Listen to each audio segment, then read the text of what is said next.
Second year in a row, all eyes turned to the city's police department, demanding answers.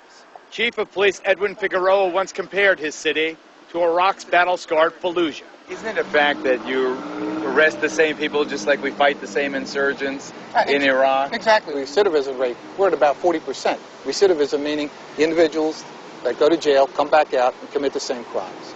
We arrest 12,000 people a year. This is a 9-square-mile city in which there are approximately 80,000 people in. So over a course of 5 years, we theoretically arrest the entire population of the city. I met Lieutenant Scott Thompson, head of the Camden Narcotics Unit, on one of the city's most dangerous corners. This, when we run our comm stats through our computer, which shows us the most violent areas in the cities, when you punch in shootings and homicides and drug trafficking, this place glows like a Christmas tree. Why don't you put a big station or permanent station right here? Why don't you have a cop on this corner? This corner is a representation of about 150 corners in the city that are like this. We just don't have enough resources. In the embarrassing wake of the first most dangerous city ranking, back in 2004, Camden got more help from the state police and federal marshals. Crime decreased by 23% this year, and things seem to be getting better. And then, 2 days after 3 boys went missing in Camden's Kramer Hill neighborhood, their bodies were found in the trunk of a car, parked right in the yard where the boys were last seen. A spot officers walked by dozens of times, but never thought to check. Who's responsible for the deaths of the kids, though? Well, you know, Does the department have any responsibility? like I've said before, you know, the children were in the trunk. We didn't look in the trunk. We looked around the car, inside the car. We failed, we missed looking inside the trunk. Camden's problems are not new. It's been among the top 10 most dangerous cities for 10 years before making it to number 1. But why is there so much crime? The short answer is drugs. White shirt, dark colored jeans.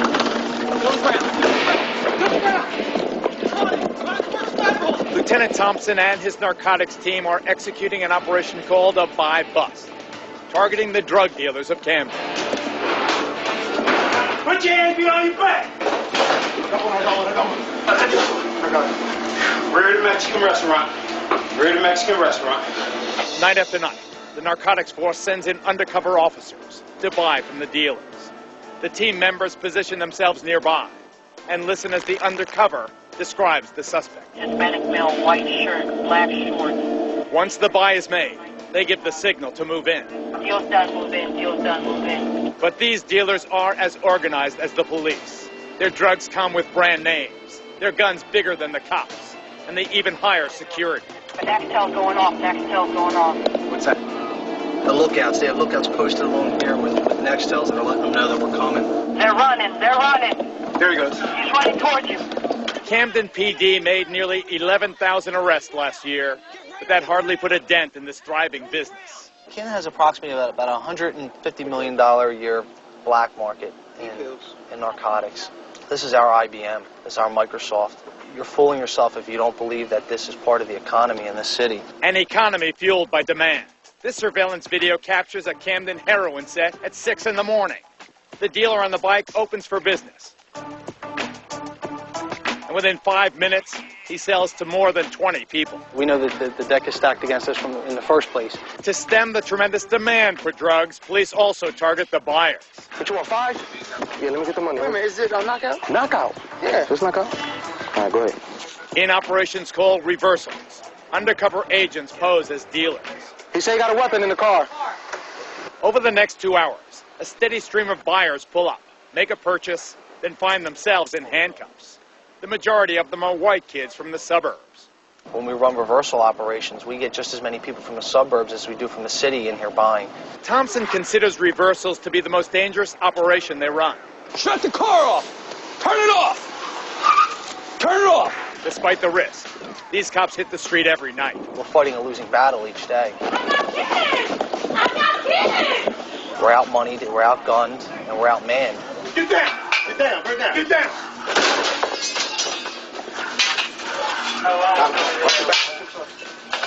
At least for tonight, they get their man.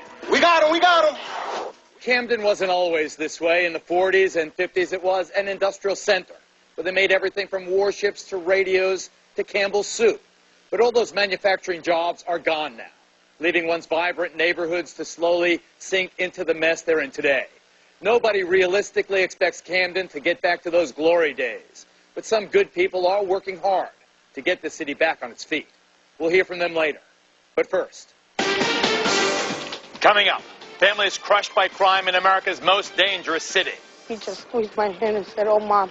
And when I looked, he was gone. One woman's mission to help them heal, and the toll that the streets of Camden take on the children.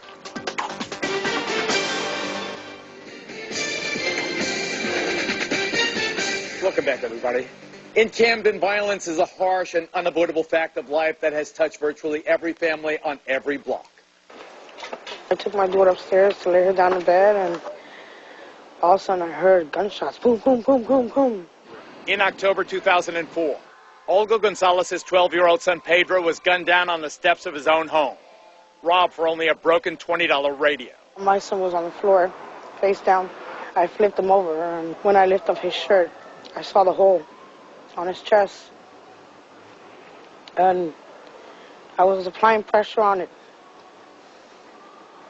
And he just squeezed my hand and said, "Oh, Mom." And when I looked, he was gone.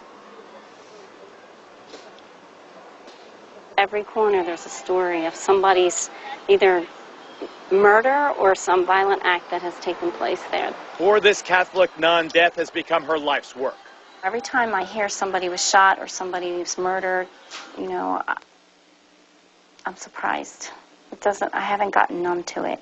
In this city where the murder rate is 10 times the national average, Sister Helen Cole has a daunting mission, consoling the families who've lost loved ones to violence. Hola. Oh, you were just sure. Like the Espinal family, live in her North Camden neighborhood. Miguel Espinal moved from the Dominican Republic to give his 4 children a better life, only to have his cut short. That's the spot where my dad died. A cross now hangs where Miguel was shot and killed in a robbery at the family-owned grocery store. Miguel's oldest daughter, Milka. My mom ran over to my dad, sat him on the chair, and they called the cops. He said in Spanish, "Thank you for everything you've done for me." 2 years later, daughter Nancy is still raw with pain. We have lived here for a long, long time. We thought nothing could hurt us. We knew everyone. We knew everything. And we didn't hurt anyone. How could somebody out of any sense of compassion come and hurt someone that didn't hurt anyone? I tell people, you will ache until you go to the grave yourself. That I can't take this ache away, you know? But what I will help you do is to accept the ache and to live with the ache. Because it's never going away. Sister Helen's mission began in 1995. She had just opened this family services center when 13-year-old Shailene vanished, just 1 block away. Shailene's mother, Lourdes. She said, "I promise, I'm only going to borrow the bike for 5 minutes. I'm only going around the corner. I'll be back." And that was the last time. That was the last time anybody saw her. Shailene's raped and murdered body was found behind a nearby school. That day, Sister Helen knocked on Lourdes' door and pledged to support and guide her through the grief, concerned for her own children's safety. And after watching her son die in her arms, Olga has made her decision. Are you leaving Camden because of the other children? I think we just need to move to cure our souls and maybe to relieve a little bit of the nightmare that we live through in this house, you know. A lady asked me if I wanted to get into the business, which is prostituting, and she said I had a pretty face. And a guy came up to me and asked me if I want to be a runner, and I said no. And he said, "Why?" And you can make fast money. Criminals recruiting on the streets have instilled fear in kids like Ray Coriano and Linda Thatch. Tell me what scares you about this town. It's just the sense that every day something might happen to you. Pass that ball. Come on now. We're going to go 3 touches. Come on, Linda. Oh, good move, Linda. Oh! Linda and Ray are part of a small youth program called Storm, run by Rutgers University professors Dan Hart and Bob Atkins. Who won? Who won? We did. 2-0. A year ago, they're playing soccer, they're enjoying it, and about 25 yards away, a gunfight breaks out. A gunfight between not just one person, 3 armed people were shooting at each other. And I was really shaken by it. But the kids were they were able to move on, and they even joke about it. There's no way of staying away from it. No way? Every street you walk on is either a drug set or it's arguing. Ray dreams of becoming a professional baseball player or a firefighter. But like many here, the deck is stacked against him. And where's your pop? He's locked up. For what? He went and did an armed robbery. At 14, Ray has seen a lifetime of disappointment. Earlier this year, for example, police raided his home, and his oldest brother was arrested. The adults in the city are just too few and stretched too thin. Professor Hart, head of Rutgers Center for Children, points out that half the population of Camden is under the age of 24.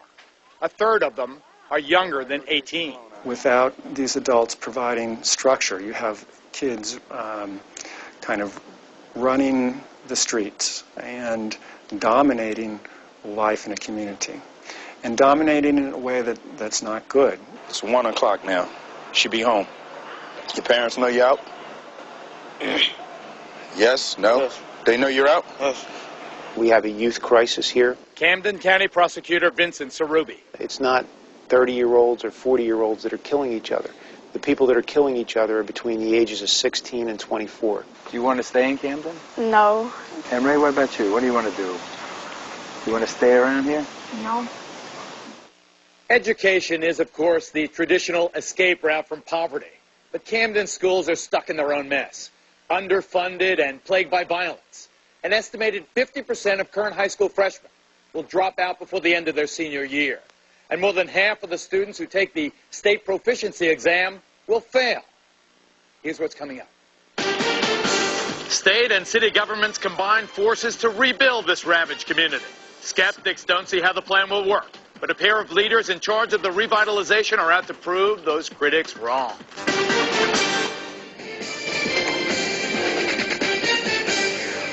Camden's troubles aren't new. For years, the state of New Jersey poured money in, but barely made a dent in the problems. Then in 2002, a state recovery plan allocated $175 million for redevelopment. But this time there were strings attached. Critics call it a state government takeover. Others say that it's the only way this city could survive. The nation's most dangerous city is also our second poorest. But you would never know that by looking at the waterfront. Over the years, the state, in trying to revive the waterfront and attract tourists, built an aquarium, a concert hall, a battleship museum, even a baseball stadium. And it is the safest part of the city. This is the rest of Camden. Inner city neighborhoods lined with broken down abandoned buildings. More than half of the state's redevelopment money went to the downtown businesses, colleges, hospitals, and waterfront attractions. They cater largely to out-of-towners and don't pay a dime in taxes. Instead, Camden gets just a fraction of the revenue from venues sitting on the city's most expensive real estate. It is a setup that outrages activist Carmen Ubari-Rivera. We have this fabulous waterfront, gorgeous, gorgeous waterfront. New Jersey State Aquarium, no taxes. Tweeter Center, no taxes. Okay? What are we doing? Why aren't these people paying taxes? Many residents feel they've been left out of the process, which requires tearing down blocks of currently occupied homes. There are 1,200 homes on the list. Over 5,000 people will be displaced. And that displacement has enraged residents like Carmen. They really believe that people from outside in suburbia are going to pay for $250,000 homes to live in the waterfront, and they're going to come and live in the #1 crime capital of the country. Would you come and live here? No. The two people in charge of the Herculean task of turning the city around are the recently re-elected 80-year-old mayor, Gwendolyn Faison, and the state-appointed chief operating officer, Randy Primus. Is it that serious that the state had to step in, Madam Mayor? Yes, we're trying to rebuild a city with a $165 million budget. We collect less than, I think, $20 million in our property taxes. So you're trying to rebuild a city, and you don't have the resources. I think initially, certainly the mayor was not happy with the bill and the fact that there was going to be someone installed. But she and I have worked together for many, many years. And it's not a situation, doesn't matter who's in charge, we get the job done. Making Camden economically solvent is an enormous job, considering what they're up against. The statistics indicate this is the most dangerous city in the United States of America. Yes. Well, you can manipulate statistics to say anything. But Randy, you can't sugarcoat the data. I was out in the streets. It's a dangerous, dangerous place. If you are between the ages of 18 and 35 and involved with drugs or illegal activity, it is a very dangerous place. You have parts of town, though, Randy, where the drug sets are the government. Yes. Yes.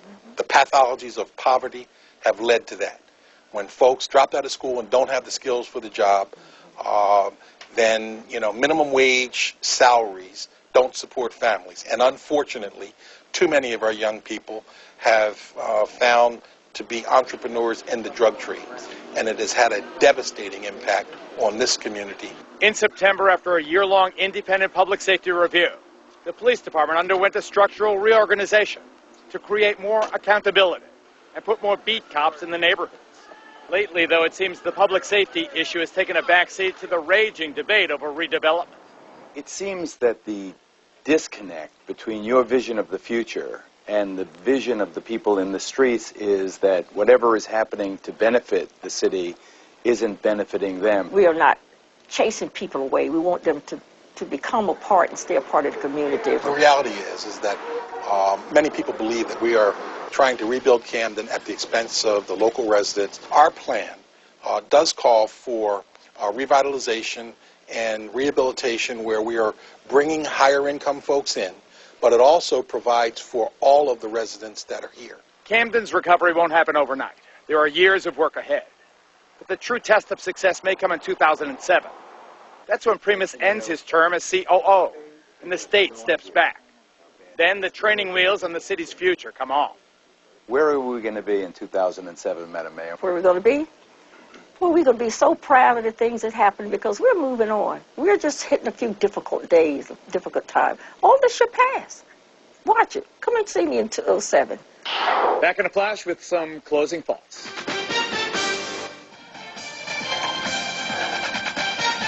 Here's what's coming up next time. Geraldo at Large, Connecticut. Update on the dark and disturbing life of John Regan, the missing co-ed. Is there finally a crack in the case? And do police have evidence that could implicate him? Plus, Jeremy Jones. Is he a vicious serial killer? Or a serial liar pulling a cruel hoax? Don't miss the next Geraldo at Large. I started working on this Camden special over the summer before Hurricane Katrina wiped out New Orleans. Now, since that terrible event, as you know, the President and Congress have promised to remake the Crescent City, even better than it was before.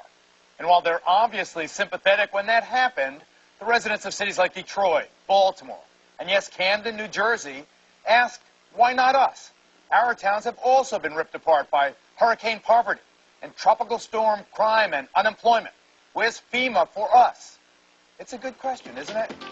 Thank you very much for watching. See you next time.